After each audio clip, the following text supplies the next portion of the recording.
Hey, good day to you. This is Todd. I'm just a regular dude walking in the Word. Thanks for joining us as we are continuing our study through the book of Matthew. We've been talking about Jesus. Right now he's in a discussion, and he was first asked, who's the greatest? And when he's asked that, he's saying, well, the greatest in the kingdom is like this little child that has humility. Okay?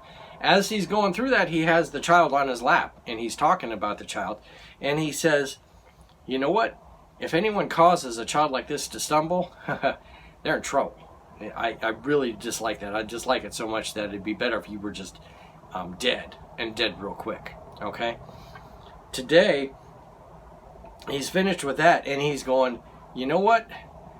You might cause one of these little children to stumble, but you need to watch out what causes you to stumble. Okay? And so that's what Jesus is talking about here in this passage in Matthew 18 verses 8 and 9, what we're looking at today. Causing yourself to stumble. And also I would title it, Time to Take Drastic Action. Okay? So let me read that. It's verses 8 and 9 of chapter 18. If your hand or foot causes you to stumble, cut it off and throw it away. It is better for you to enter life maimed or crippled than to have 2 hands or 2 feet and be thrown into eternal fire. And if your eye causes you to stumble, gouge it out and throw it away. It is better for you to enter life with 1 eye than to have 2 eyes and be thrown into the fire of hell. Okay? Now, I believe Jesus literally wasn't saying, start cutting off body parts. Okay?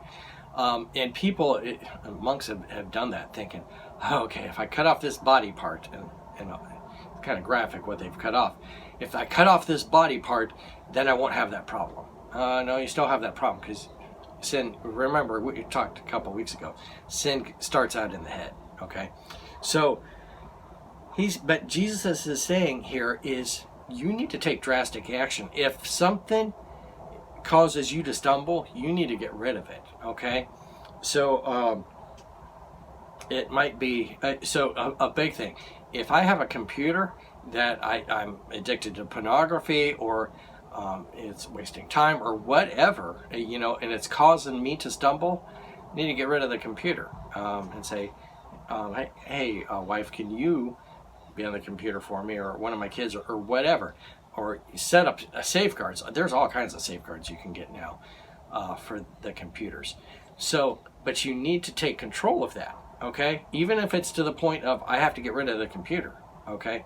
Or whatever it is. If I have a problem with speeding, okay?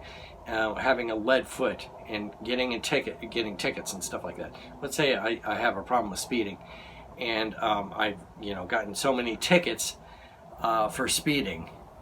Well, what should I do? Should I keep my Corvette, and drive that around, which goes from 0 to 60 in 2 seconds? No, I shouldn't. That should probably be something I get rid of, and get an old clunker car that takes me 5 minutes to get from 0 to 60. Okay, that will help take that temptation away. Okay. But Jesus is saying here is this: if you have something that's causing you to stumble in your life, you need to take drastic action to get rid of that, okay? And he's using graphic examples. He's saying you need to cut off your arm, you need to cut off your leg, and so forth, to do that, okay? So that doesn't cause you to stumble, okay?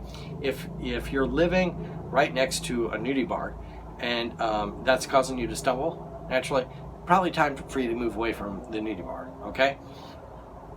If you got a problem with alcohol, and you're living behind a bar, it's probably time to move away from the bar, okay? All kinds of things like that. I don't have to go on and on about that, but you get the picture.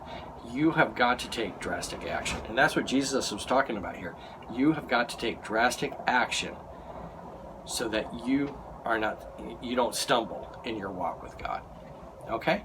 Thanks for watching. I'm just a regular dude walking in the Word, and I look forward to seeing you tomorrow as we continue on going through chapter 18 of the book of Matthew.